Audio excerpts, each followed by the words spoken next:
Tapi murid-muridnya itu berkata, Tuhan, usir dia, buat dia berhenti.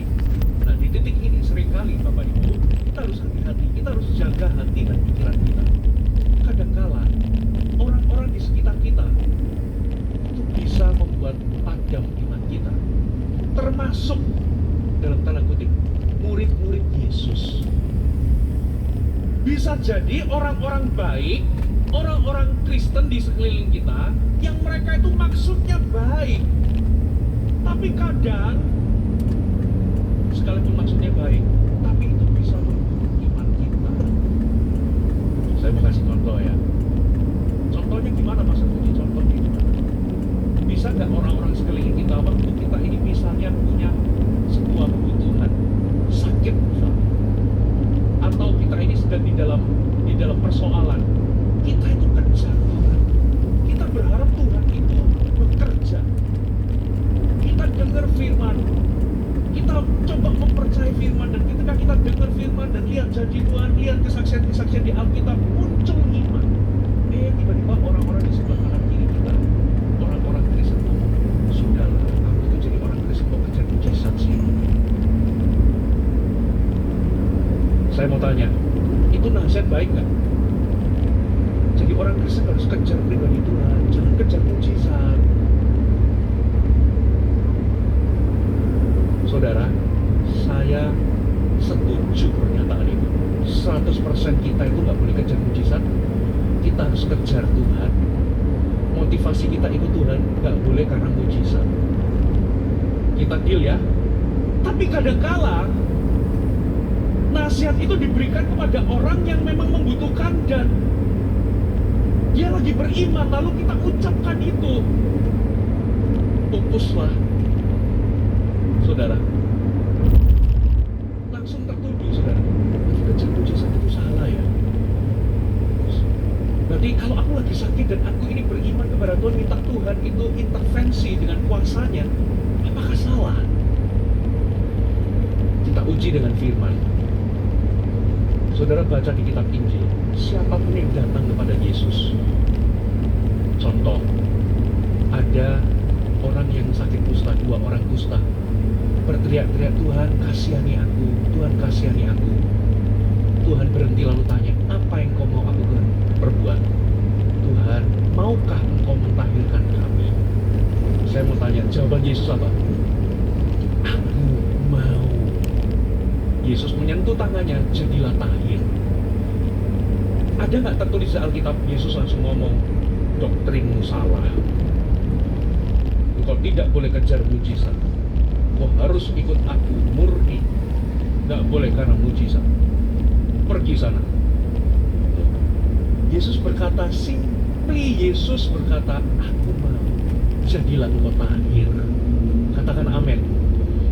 Ada pengemis buta, teriak-teriak, anak Daud kasihani aku, anak Daud kasihani aku. Murid-murid Yesus, diam, jangan teriak-teriak.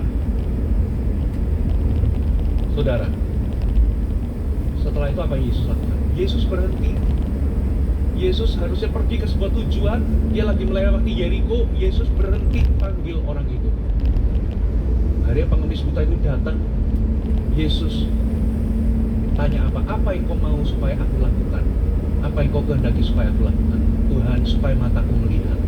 Yesus gak ngomong, engkau tidak murni mengikut Yesus, kau gak boleh kejar mujizat. No, Yesus peduli. Katakan amin.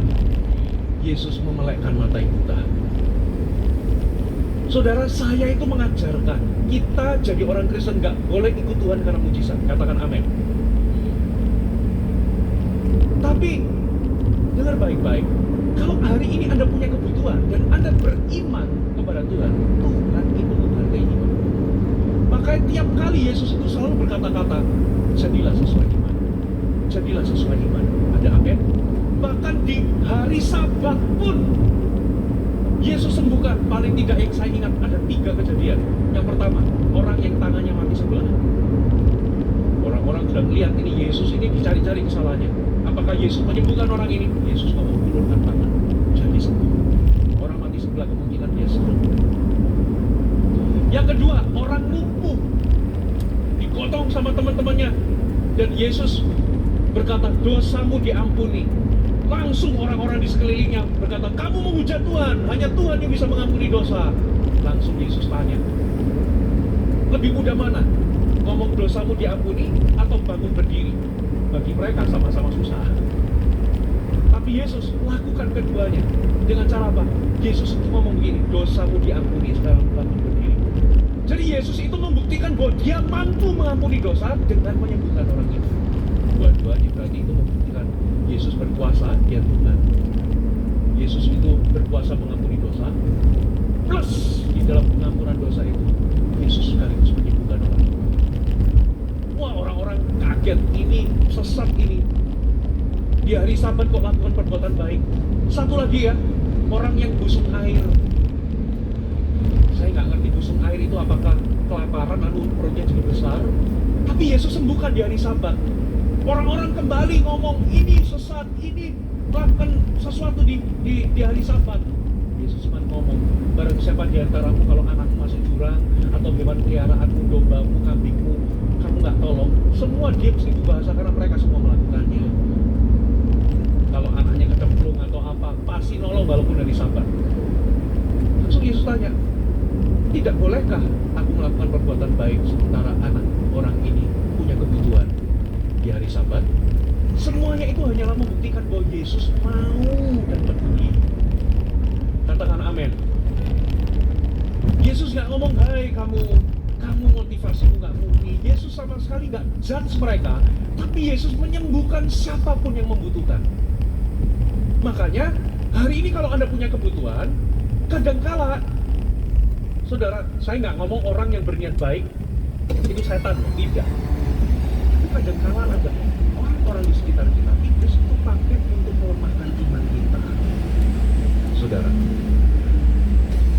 yang saya mau kasih tahu adalah tangkap niat baik mereka, saudara.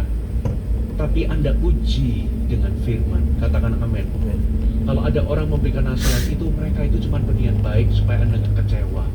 Tapi Anda teruslah beriman kepada Tuhan. Nah, perempuan ini, dia pasti dengarlah murid-muridnya minta untuk Yesus berhenti supaya dia nggak teriak-teriak ngikut. Pasti perempuan ini dengar.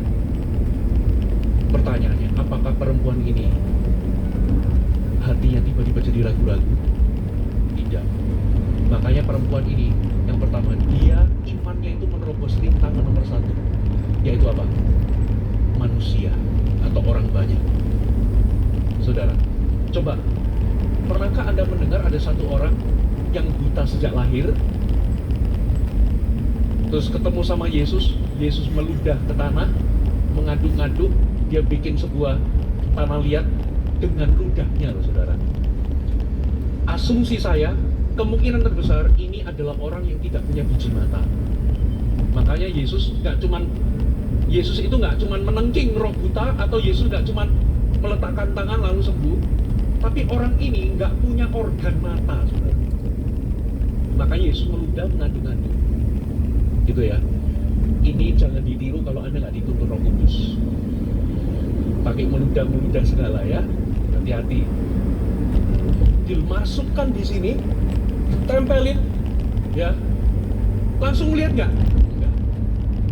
Kamu pergi basuh dirimu ke kolam Siloam. Ternyata jaraknya itu kurang lebih, kalau saya nggak salah ingat ya, kurang lebih itu 4 kiloan sampai 5 kilo. Bagi orang buta, jalan 5 kilo itu paling tidak Anda lari pagi 5 kilo habis berapa waktu, coba saya tanya. Pace-nya 8 menit. Itu lama, saudara. 8 kali 5 berapa? 40 menitan, betul ya? Ya kurang lebih 40, setengah jam itu cepat. Setengah jam itu cepat loh. Paling 45 menit, paling lambat 1 jam. Nah, ini jalan orang buta. Bisa jadi 2 jaman. Betul ya? Saya mau tanya, dia kan pasti deket-deket kampungnya dia kan? Pasti waktu dia jalan, dia ketemu orang nggak? Ketemu. Pasti ditanya orang nggak? Mau kemana? Disuruh basuh supaya aku melihat. Pasti orang-orang, sudahlah kamu ini terlalu berharap. udah jauh, nggak usah ngerepotin Tuhan, terimalah keadaanmu. Niat baik gak? Niat. Sudahlah, memang nggak semua orang terlahir sempurna. Memang kenyataannya begitu. Kita di dunia yang jatuh ini, ada orang-orang yang mungkin terlahir sama seperti dia, mungkin nggak punya bola mata. Tapi Tuhan sudah ngomong, basuh dirimu. Bisa nggak dia di tengah jalan waktu dengar tetangganya ngomong, pemimpin pengsalnya ngomong, gitu ya? Iya ya, aku ini ngapain? Sudah terimalah keadaan, dia pulang, bisa nggak? Bisa. Saudara, bahkan kenyataannya ada orang buta yang lain waktu disembuhkan, dibawa ke Yesus sembuhkan. Yesus ngomong berpesan, jangan balik ke kampung. Why? Karena kalau dia balik ke kampung, sekitarnya itu penuh dengan ketidakpercayaan. Bisa jadi dia kehilangan kesembuhannya gara-gara apa? Dia balik ke kampung. Ah, kamu bohong, ini bukan dari Tuhan, kamu ini cuma ini dan sebagainya. Akhirnya dia jadi dengerin itu, jadi ragu-ragu, hilang kesembuhannya. Saudara, hati-hati. Bapak Ibu, jaga hati, itu gak gampang. Itulah pergumulan kita. Kita habis saat teduh, kita punya persoalan, entah itu persoalan rumah tangga, persoalan ekonomi, persoalan ini. Waduh, kita ini cocok suami istri misalnya, sudah 10 tahun terakhir ini perang dingin, gak hangat. Tapi setelah dengar khotbah, Pastor Fuji khotbah, Pastor Philip khotbah, ada pemulihan rumah tangga, ya, ada pulang berapi-api, ada doa di kamar doa, Anda terima janji Tuhan, iman muncul. Tapi begitu keluar kamar, lihat suami nongol, apalagi modelnya menjengkelkan, langsung ragu-ragu. Saudara, apalagi kalau anak, aduh papa itu menjengkelkan, bikin langsung, iya ya mana mungkin suami itu berubah, iya ya mana mungkin istri itu berubah. Imannya langsung drop lagi. Ada iman tapi ternetralisir karena keraguan. Bapak Ibu, itulah perjuangan kita. Ya, ketika kenyataan nggak sesuai dengan iman, kadang fakta di lapangan belum terjadi, belum ada perubahan. Apakah kita bisa pertahankan iman? Nah, itu nggak gampang. Yang kedua, saudara, rintangan kedua apa, saudara? Coba kita baca selanjutnya. Lalu Yesus berkata kepadanya, Markus 15, kita baca ayatnya yang ke-24. Jawab Yesus, aku diutus hanya kepada domba-domba yang hilang dari umat Israel. Tetapi perempuan itu mendekat dan menyembah dia sambil berkata, Tuhan, tolonglah aku. Tetapi Yesus menjawab, titik 2.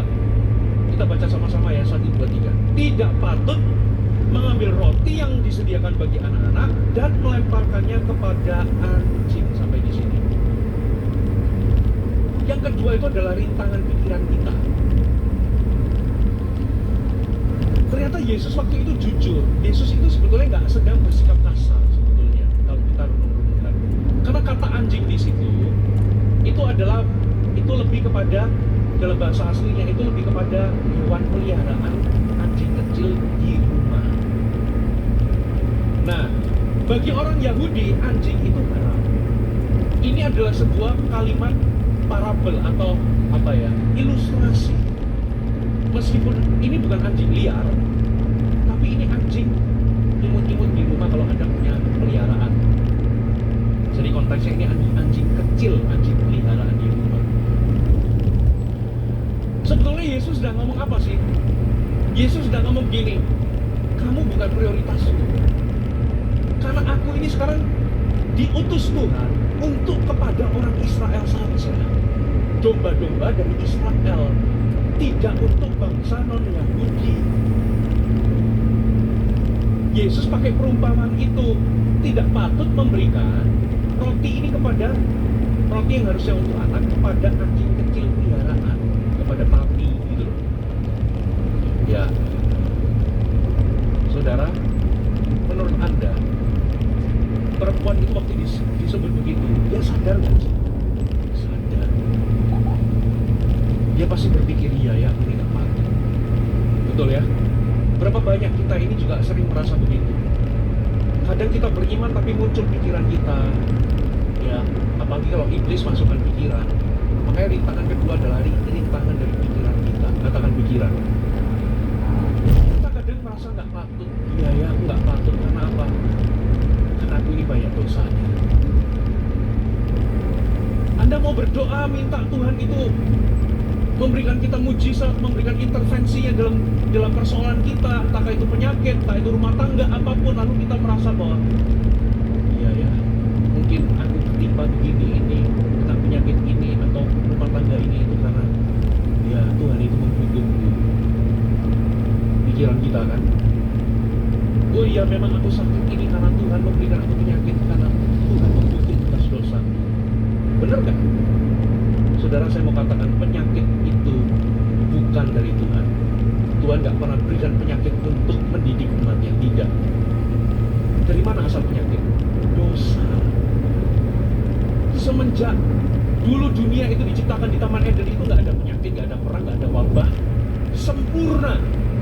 Tapi once ketika manusia itu menjadi seperti Tuhan, ya sok tahu apa yang baik buat dirinya sendiri, Tuhan sudah ngomong gak, jangan makan buah ini, enggak, ini baik.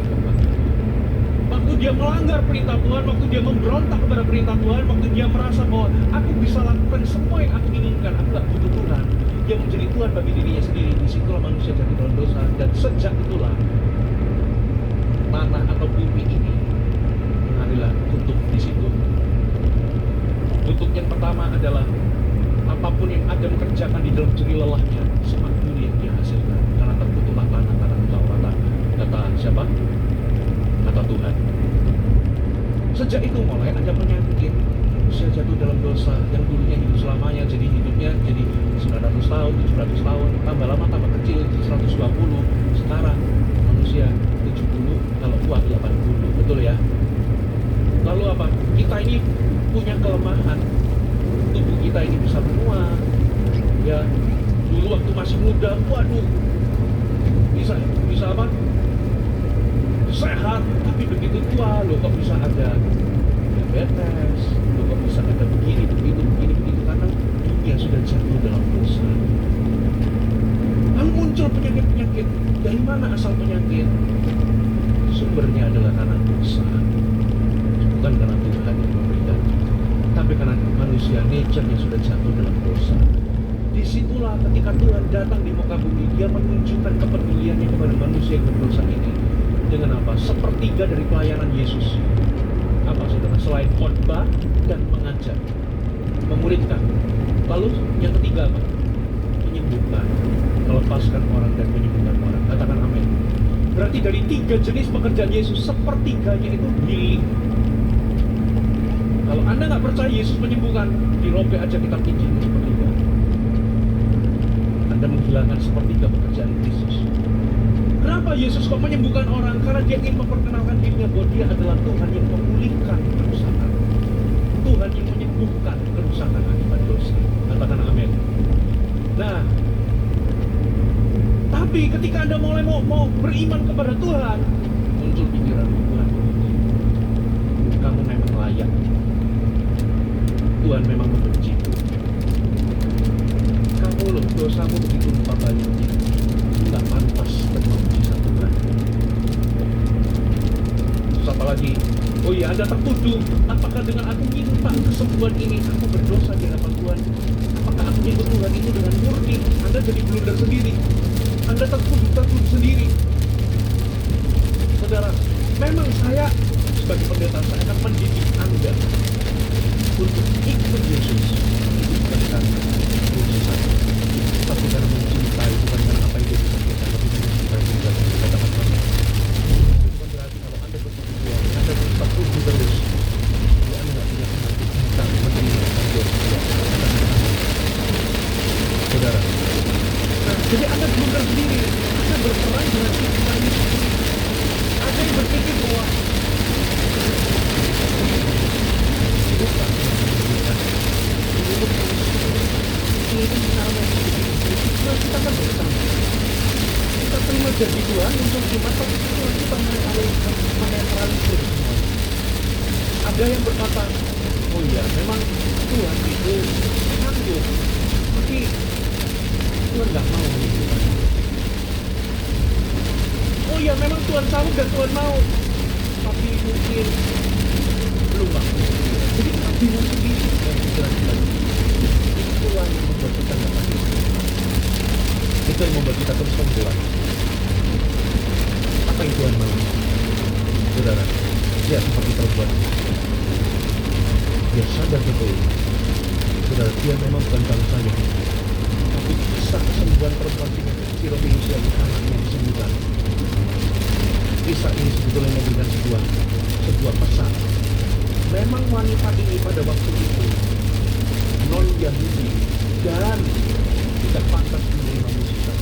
Tapi karena imannya, saudara, imannya yang membuat dia menerima mukjizat. Katakan amin. Berarti iman itu menerobos apa? Gendernya waktu itu, sukunya waktu itu. Iman itulah currency. Katakan amin. Jadi hari ini, siapapun Anda, apapun latar belakang, kalau Anda dengar berita Injil dan Anda punya pergumulan pribadi, saudara, tanggulangi rintangan pikiran yang menyebabkan terus ragu-ragu dan ragu-ragu. Makan firman Allah, jangan izinkan iman yang muncul karena firman itu dinetralisir oleh pikiran-pikiranmu sendiri.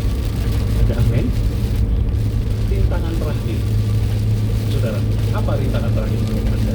Coba kita baca ayatnya yang ke-26 sampai ayat 28. Tapi Yesus menjawab, tidak patut mengambil roti yang disediakan bagi anak-anak dan melemparkannya kepada anjing. Perhatikan ayat 27. Kata perempuan itu, benar Tuhan, namun anjing itu makan remah-remah yang jatuh dari. Maka Yesus menjawab dan berkata kepadanya, hai ibu, besar. Ini yang saya namakan iman yang menerobos semua rintangan orang, kata-kata orang, ya rintangan pikirannya sendiri, keraguannya sendiri. Maka jadilah kepadamu seperti yang kau kehendaki, dan seketika itu juga anaknya sembuh. Kalau kitab Markus berkata, karena kata-katamu itu, kata-kata apa? Kata-kata imannya. Dia ngomong begini, gak patut. Yesus ngomong gak patut memberikan kepada anjing. Dia diumpamakan anjing kecil peliharaan di rumah. Tapi yang luar biasa, perhatikan, ini bicara soal sikap hati. Berarti rintangan ketiga adalah rintangan sikap. Katakan rintangan sikap. Pertama adalah apa kata orang banyak di sekeliling. Yang kedua adalah pikirannya sendiri. Yang ketiga apa? Sikap hati. Saudara, ini gak gampang di area sikap hati. Bisa gak perempuan ini kecewa? Bisa. Dia punya pilihan kecewa. Dia ditolak sebenarnya. Yesus coba dengan kata-kata halus pakai perumpamaan, tapi memang perumpamannya gak enak. Sebetulnya aku gak diutus untukmu, kamu gak punya prioritas. Tapi dia jawab dengan perumpamaan itu. Iya, anjing kecil peliharaan di rumah, itu kalau anaknya makan roti, anjing itu nunggu remah-remah roti yang jatuh. Nah, ternyata remah roti, saya mendengar dari Pastor Samuel Handoko, itu bukan remah-remah yang kecil-kecil yang jatuh kececeran, itu bukan. Ternyata remah roti pada zaman Alkitab zaman itu, remah roti itu adalah roti yang setara dengan roti yang dimakan. Tapi ada roti tertentu yang ukurannya sama yang dipakai untuk ngolesin menteganya gitu. Itu dipakai jadi apa ya? Jadi untuk mengoleskan saus atau menteganya. Nah, itu dipakai oleh beberapa, misalnya satu keluarga itu dipakai. Nah, itu yang namanya roti remah-remah yang akan dibuang nanti. Nah, itu yang biasanya nanti dikasih anjing atau dikasih ke binatang peliharaan. Nah, berarti itu adalah roti yang setara sebetulnya, tapi itu dikatakan remah-remah. Jadi itu bukan remah-remah yang kita makan lalu kececeran kecil-kecil, bukan. Berarti perempuan ini punya iman bahwa sekalipun aku bukan non-Yahudi, tapi aku juga layak menerima roti remah-remah itu, yaitu roti kesembuhan dan kelepasan itu, karena iman. Dia sadar memang dia bukan bangsa non-Yahudi, tapi dia tahu imannya berkata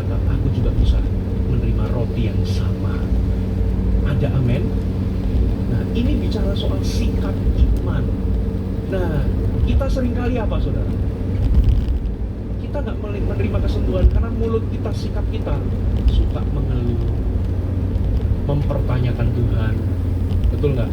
Apalagi ada yang sampai marah kepada Tuhan, kecewa sama Tuhan, merasa Tuhan nggak adil. Kita marah, kenapa kok nasibku begini, nggak adil Tuhan itu. Saya mau kasih tahu, hati-hati sama ucapan begitu. Kenapa? Kalau Tuhan adil, Tuhan itu berlaku adil sama kita, kita ini patut masuk neraka. Adil nggak? Yesus yang suci menjadi dosa, tergantung di atas kayu salib. Kita yang berbuat dosa, Yesus yang dihukum. Adil nggak? Kita yang berbuat kok Yesus yang dihukum? Nggak adil. Mau Tuhan adil? Halo? Tengok kanan kiri. Mau Tuhan adil? Kalau adil kita semua tewas, kita semua binasa. Makanya Tuhan itu dalam tanda kutip gak adil karena kasihnya kepada kita. Gak adil buat Yesus supaya hari ini kita bisa selamat. Di dalam ketidakadilannya Tuhan terletak kasih karunia. Jadi jangan pernah tuduh Tuhan gak adil. Amin. Kita marah, kita kecewa, apalagi kalau itu urusannya urusan materi. Saudara, bagaimana iman kita bisa tumbuh? Kenapa kok orang lain diberkati, aku kok enggak? Kenapa begitu, kenapa begini? Bapak Ibu, itu menggerogoti iman kita. Saudara, kalau misalnya hari ini kita belum mendapatkannya, Bapak Ibu, yang Tuhan mau adalah hati kita terus terpelihara percaya. Amin. Jangan marah, jangan kecewa, jangan kecil hati, tapi pelihara imanmu. Kalau imanmu hidup, Tuhan itu menghormati iman. Dari mana? Dari kisah ini. Ini orang non-Yahudi yang gak harusnya terima kesembuhan, tapi karena iman dia menerima kesembuhan. Berarti terjemahannya apa? Pesannya buat kita apa?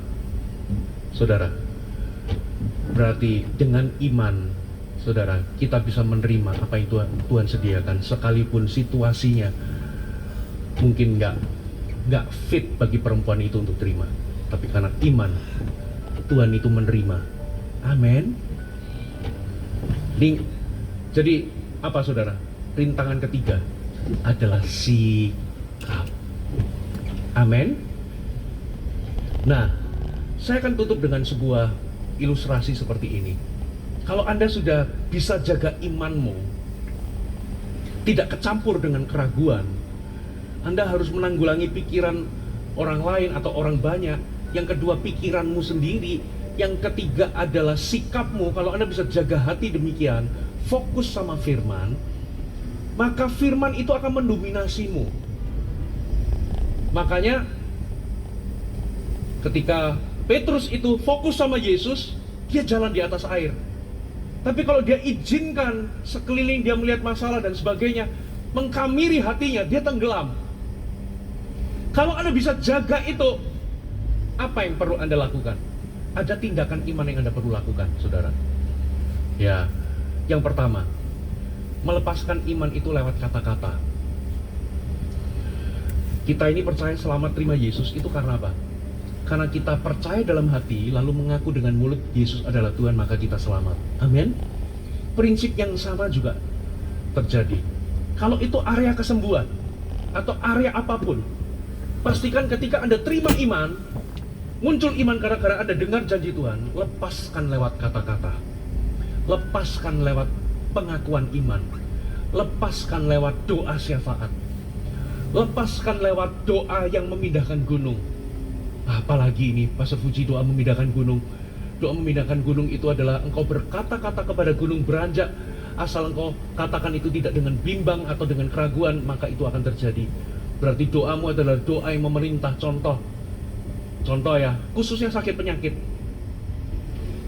Ya, kalau Anda ingin melihat kesembuhan terjadi, saudara, doa syafaat penting, tapi setelah itu Anda langsung ngomong sama gunungnya, ngomong sama organ yang lemah, ngomong sama jenis penyakitnya, pergi atas hidupku dalam nama Yesus, lalu confess firman. Itu caranya melepas iman. Amin, saudara. Lalu yang kedua, lakukan tindakan iman. Tindakan iman tertentu, contoh ketika Yesus berkata kepada orang yang lumpuh, bangun, angkat tilammu. Saudara bisa, misalnya saya duduk, saya lumpuh. Terus Yesus berkata, bangun, berdiri, angkat tilammu. Saya bisa nggak ngomong, Yesus, aku ini lumpuh, kok suruh berdiri? Nah, ini berarti Anda tidak berjalan atau bertindak, nggak ada tindakan iman. Iman tanpa tindakan perbuatan, nol. Iya, Yesus tahu kamu lumpuh, tapi waktu Yesus berkata, bangkit berdiri, kuasa kesembuhan itu mengalir. Anda perlu apa? Terima dengan sebuah tindakan iman. Orang itu langsung coba berdiri. Mungkin awalnya agak gemeter-gemeter gitu, tapi loh, kok tiba-tiba ototnya jadi kuat ya? Mata kakinya jadi kuat. Mungkin dia masih bergetar-bergetar, masih perlu dibantu, tapi lama-lama waktu dia keluarkan tenaganya itu, tiba-tiba seiring dengan dia mencoba bangkit, tiba-tiba ada kemampuan lain yang mendorong dia untuk berdiri. Itu namanya mujizat. Ya, seringkali dalam pelayanan-pelayanan kesembuhan saya doakan orang, contoh ya, barusan tadi di sela-sela ibadah, ada orang minta didoakan, minta ada orang tuanya didoakan. Saudara, karena waktunya mepet, jadi ya udah cepet-cepetan.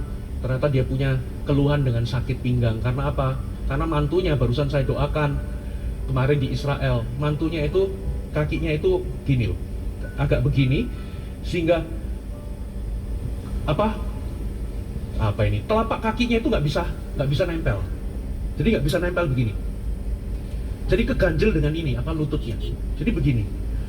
Mau di terapi gimana pun seumur hidup dia nggak bisa kok. Ini saya itu ininya itu X gitu loh, X, jadi gitu, keganjel dengan ini nggak bisa. Nah, kemarin waktu di Israel, kan kita sembari menunggu acara baptisan di Sungai Yordan, kita sudah ganti, tapi kita menunggu, akhirnya kita duduk-duduk, karena semua bis belum datang, kita bis pertama yang datang. Duduk-duduk di situ, lalu iseng-iseng, ada orang minta didoakan, lalu saya doakan kelepasan manifestasi, sementara duduk-duduk. Terus minta ada yang didoakan ini, didoakan itu, lalu orang ini datang. Kok saya minta didoakan ini, kakiku begini, saya tuh pakai penyangga, kemana-mana itu bawa kayak semacam dudukan karena bermasalah pinggangnya. Saya itu X begini loh kok, nggak bisa diginiin. Ya udah, kita doakan ya. Saya doakan dalam nama Yesus, postur jadilah normal. Bahwa saya lupa doakan apa, hips jadilah selaras. Saya coba. Nah, seringkali biasanya saya ikuti dengan apa? Coba kamu berdiri, coba oke kok, tapi masih nyantol, tapi masih nggak bisa lurus, nggak bisa nempel. Coba kamu jalan, ada nggak perbedaan? Dia jalan gitu, ya masih gak ada bedanya. Nah, waktu dia jalan, itu tindakan iman. Saya doakan lagi, kalau nggak salah sampai 4 atau 5 kali. Tapi karena acara harus berlangsung, waktu ditempelin begini masih belum ada, masih belum nempel. Ya udah, kita selesai baptisan, lalu hari kedua, besoknya hari ketiga. Nah, di hari keempat kalau nggak salah, itu pas mau pulang, tiba-tiba dia send di grup, kakiku udah nempel. Ini mujizat bagiku. Tepuk tangan bagi Tuhan ya. Seumur hidup gak bisa nempel, mau di terapi gimana pun. Ternyata strukturnya, tulangnya bergeser, saudara. Saya juga lihat kayak gitu, amazed. Ini bukan saya, saudara. Ini tuh Tuhan, saya bukan dewa, saya bukan Tuhan. Saya gak bisa melakukan hal itu. Saya cuma taat aja, doakan. Nah, itu namanya tindakan iman. Nah, tadi dibawa papa mertuanya. Dan papa mertuanya itu sakit syaraf kejepit. Kelihatannya kecil ya, cuman syaraf kejepit. Tapi nggak ada yang namanya terlalu kecil di mata Tuhan. Nggak ada yang namanya juga terlalu berat di mata Tuhan. Saya doakan, ternyata saya cek, Pak, saya coba lihat kakinya. Oh ya, ternyata pendek sebelah. Ya, pendek sebelah segini. Ya udah, saya doakan dan tunggu, puji Tuhan. Saya juga dalam hati puji Tuhan. Ya, gimana Pak? Iya, saya rasa kaki saya ketarik dan tumbuh. Ya, karena cepet-cepetan karena mau ibadah selanjutnya. Ya udah Pak, saya doakan lagi supaya nyerinya hilang dan sebagainya. Lalu dia pulang. Saudara, saya suruh Bapak itu untuk apa? Sebelum pulang, saya suruh Pak coba bungkukkan badan atau apa, lakukan sebuah tindakan yang Anda sebelumnya nggak bisa lakukan. Bapak itu coba gini-gini, tapi karena waktu nggak cukup, ya udah dia pulang. Saya imani dia dapat kesembuhan. Lalu amin, kakinya udah tumbuh. Nah, itulah tindakan iman. Kadangkala di dalam sebuah persoalan-persoalan tertentu Tuhan menginginkan Anda bertindak atas iman Anda. Ya, lakukan sesuatu. Dalam konteks apapun, kalau Tuhan Anda sadar bahwa pernikahanmu bisa sembuh, kalau Tuhan suruh ampuni, bertindaklah, katakan amin. Ada kesulitan-kesulitan tertentu, kalau Anda didorong Tuhan, Tuhan pasti kasih tahu. Bertindaklah. Mungkin ini masalah penyakit, saudara, saya mau katakan, kadangkala tindakan iman itu adalah Anda terus datang ke dokter dan lakukan treatment secara medis. Karena iman supranatural itu tak bertentangan dengan iman medis. Ya, jangan kita beriman supranatural lalu kita nggak mau ke dokter, kita nggak mau di treatment. Nggak begitu juga, saudara. Sampai hari ini saya percaya kesembuhan, tapi kalau saya sakit kepala saya minum obat. Saudara, saya ke dokter juga. Saya nggak anti, saya pelayan kesembuhan, saya anti dokter. No, dokter medis, obat-obatan medis itu juga dari Tuhan, Bapak Ibu. Kalau Tuhan dorong Anda untuk treatment tertentu, bisa jadi itu adalah channelnya Tuhan untuk menyembuhkan Anda. Amin. Tapi juga kalau ada medis terbatas, kita juga bisa beriman. Contohnya mata buta, ya penyakit-penyakit mematikan tertentu. Kalau medis sudah angkat tangan, kita bisa tahu bahwa masih ada channel yang satu, yaitu kuasa supranatural dari Yesus. Amin. Hari ini pastikan saudara, currency dari kita menerima apa yang Tuhan sediakan adalah iman. Iman itu harus menerobos rintangan. Yang pertama, orang banyak. Kedua, pikiranmu sendiri. Dan yang ketiga, sikap hati. Hai, terima kasih sudah bergabung bersama kami Gereja Morsyarat Jabodetabek.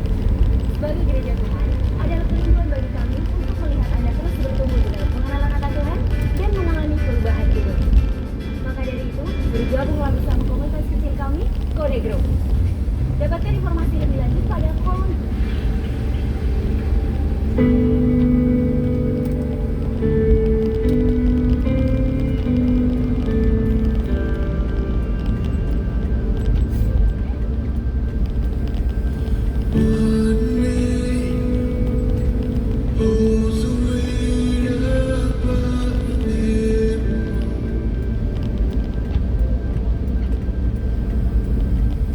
His faith everlasting.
Isaiah 43 verses 15 to 20. It says, I am the Lord Lord, your Holy One, the Creator of Israel, your King. Thus says the Lord, who makes a way in the sea, and a path through the mighty waters, who brings forth the chariot and horse, the army and the power. They shall lie down together, they shall not rise. They are extinguished, they are quenched like a wick. Talking about Pharaoh's armies. Do not remember the former things, nor consider the things of old. Behold, wow, stand in awe and be amazed. I will do a new thing. Now it shall spring forth, you shall not know it. I will even make a road in the wilderness and rivers in the desert. Behold, a new thing. A road in the wilderness and rivers in the desert. I start each year. Bobby and I start in January. For years we've gone to Noosa in Queensland on the Sunshine Coast. And one of my great friends in life is a pastor, a travelling minister, very prophetic, called Steve Penny. Steve and I always have one morning when I'm on holiday, we have like a 3 or 4 hour breakfast and we just talk about life, about what God's put in our heart. He's prophetic. And I find Steve's one of these guys, he says that much, and I take away from it this much. And so I love the way he speaks, not only into my life, but really he speaks for me into the life of our church. He began to speak to me about the whole moments. He began to speak to me specifically about our church, about rivers in the wilderness and roads in the desert. I got inspired as I began to think about it, ponder it, meditate on the thought. You see, the Bible is filled with stand in awe and be amazed moments. Wow moments. I find wowing has different levels. I mean, sometimes it's like, wow, that's different. That's odd. Other times it's, wow, that's fantastic. And then you have, wow, I am overwhelmed.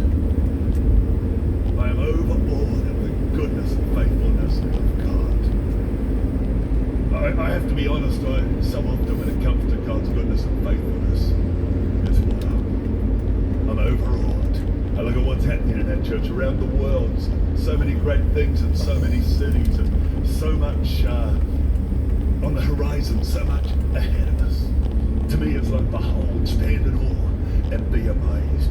Well, in these scriptures, in Isaiah 43, here's 5 declarations, amazing declarations that God made. And I want you to apply it to your life as I speak it into our church. The first is God saying, I've got this. I can do it. It's Isaiah 43 verse 15. He says, I am the Lord, your Holy One, the Creator of Israel, your King. What's he saying? I'm Lord, I'm Holy, I'm Creator, I'm King. I've got this. What's going on in your world? What are you believing for in 2016? I've got this. I can do it. You can trust me. I'm God. Second amazing declaration is, I've done it before. He begins to speak about not only Pharaoh's armies, who he drew into the ocean, but he begins to speak about God's people. And he says, verse 16, thus says the Lord, who makes a way in the sea and a path through the mighty waters. I've done it before.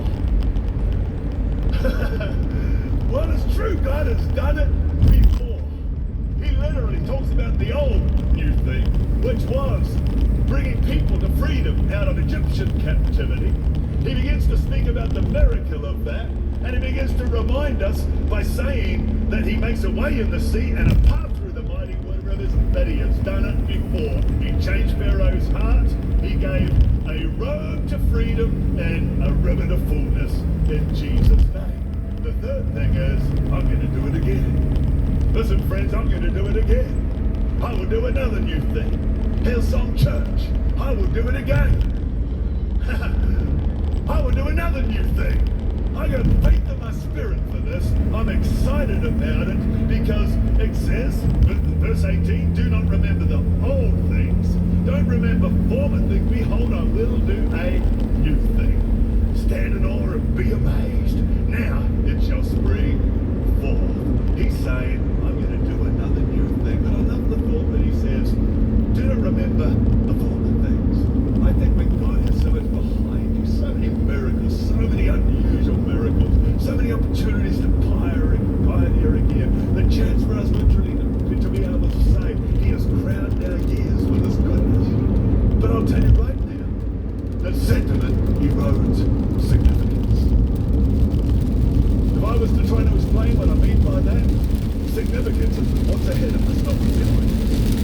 daughter Willow. She was at my house. We've got one of those bogus soda vines that I love about Australian springs and summers. And one was full red covered. So Willow was so concerned. She said, Mama, Pops, why are the flowers on the ground? She was so concerned for the flowers on the ground. But the truth is those flowers, they're significant to them. They had their moment. They had their time to blossom. But that time is gone. The significance is what's ahead on the tree. And it's true in life. If you're the kind of person who looks when it comes to our church, you're looking past me. I've even heard people say, right where I'm standing here, there's another smaller building next door. We call it the hub, but it's where our church used to be. I've even heard people say, I remember how amazing it was back then. You know, church back just a hill. It wasn't even a earth, maybe just a dirt. Life actually is now. The significance of what the hill is you read, what is it behind you? The Lord says, behold, stand in awe and be amazed. I'm going to do a new thing.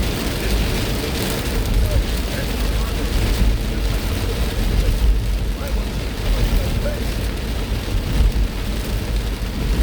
It's yet to come. Praise God. He's going to do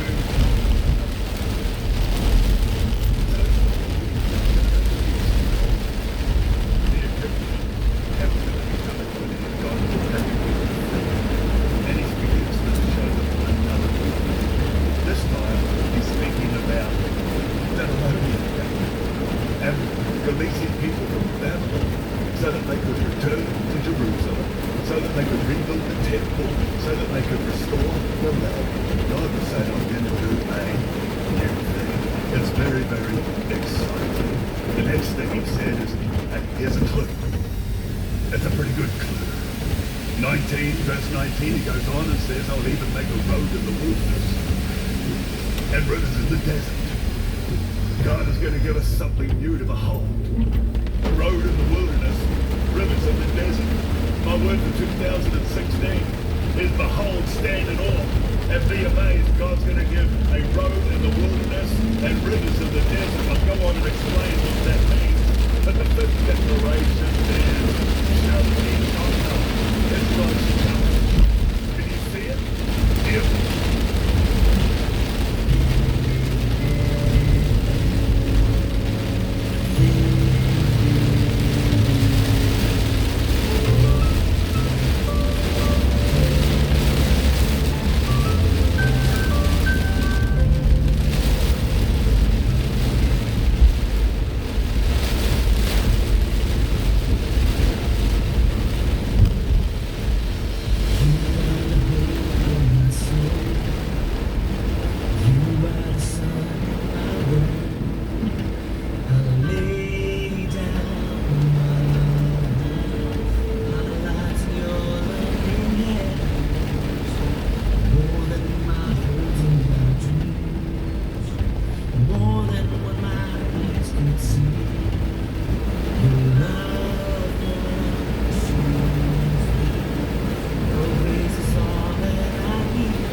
hidup